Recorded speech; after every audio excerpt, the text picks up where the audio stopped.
O que não pode faltar na sua coleta de dados de ergonomia? Eu já postei aqui um vídeo onde eu falei sobre você organizar a coleta de dados em duas etapas. Uma etapa macro, onde você verifica a organização do trabalho, e uma etapa mais direcionada, onde você identifica aspectos relacionados à situação de trabalho específica que você está avaliando. Então, no outro vídeo eu comentei mais geral sobre esses dois aspectos, e nesse vídeo eu vou comentar sobre justamente aquilo que tem que ser central, aquilo que você tem que ir no coração ali para você fazer a situação que você está analisando se abrir para você, para que você possa fazer uma análise bem coerente e trazer recomendações assertivas, recomendações que vão fazer a diferença para aquela situação que você está analisando, para aquela atividade, para aquele trabalhador. Quando você faz a coleta de dados, você tem que abordar todos os aspectos da NR17. Os aspectos posturais, biomecânicos e que envolvem o manuseio de cargas, mobiliários e equipamentos, aspectos organizacionais, aspectos ambientais, né? E aspectos também cognitivos e psicossociais. Dentro da NR17 em si, falando literalmente, a gente não encontra nada específico sobre os aspectos psicossociais, mas vale que sim a pena a gente explorar isso, conhecer mais, explorar mais esse assunto, para a gente poder perceber aí nuances, aspectos que estejam envolvidos com as atividades desempenhadas e que podem sim necessitar de recomendações mais específicas. De um modo geral, a gente pode olhar para esses aspectos, né? Eu vou colocar aqui só alguns exemplos para você pensar. Por exemplo, quando você tem uma atividade de call center, né? Ou na verdade assim, de atendimento ao cliente, ou de serviços de, como que se diz, ouvidorias, né? Ou serviços de denúncia, onde vocês têm muitas pessoas que estão atendendo ligações, que normalmente elas têm um protocolo a seguir.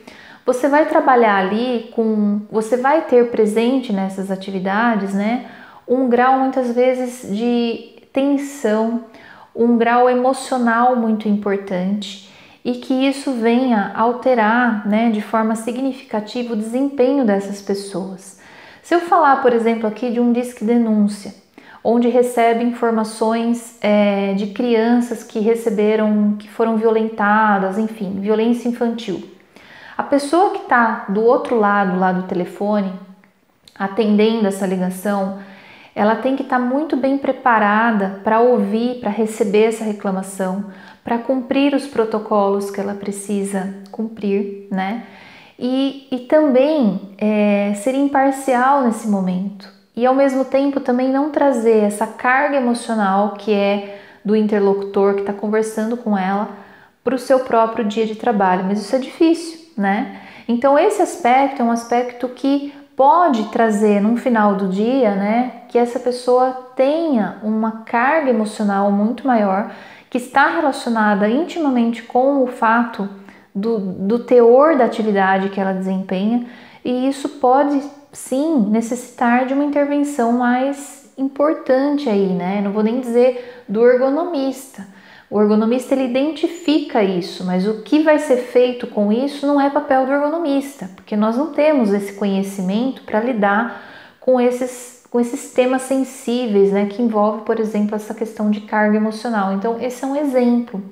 Nós podemos identificar questões relacionadas aos aspectos psicossociais no trabalho e indicar que soluções, né, outros profissionais venham colaborar no processo de melhorias e não necessariamente a gente.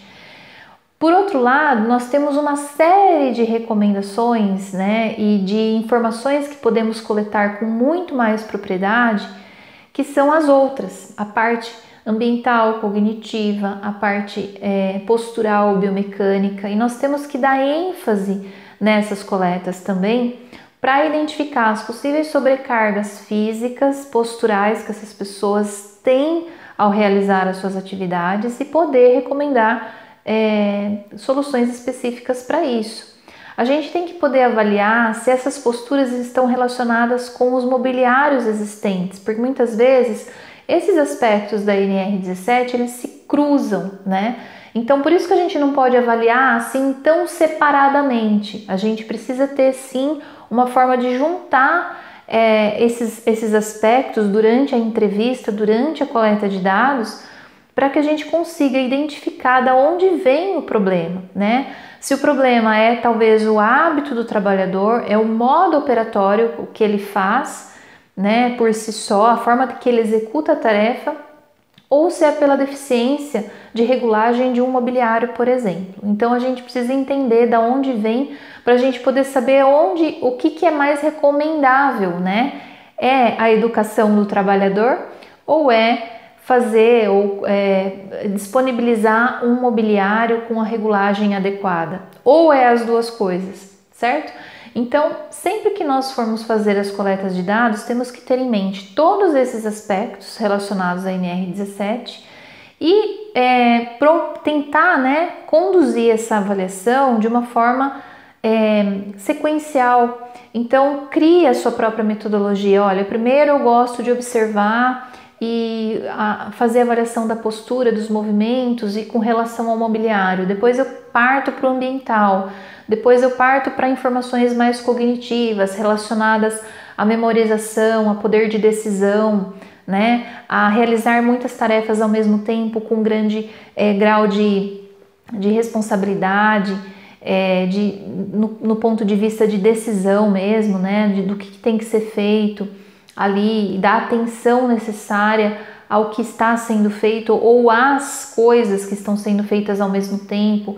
Então crie um método para você avaliar tudo isso e que não deixe não deixe para trás nenhum desses aspectos que são muito importantes para que você faça a sua análise, crie, recomende situações ali, recomendações que sejam importantes para resolver os problemas que você identificou.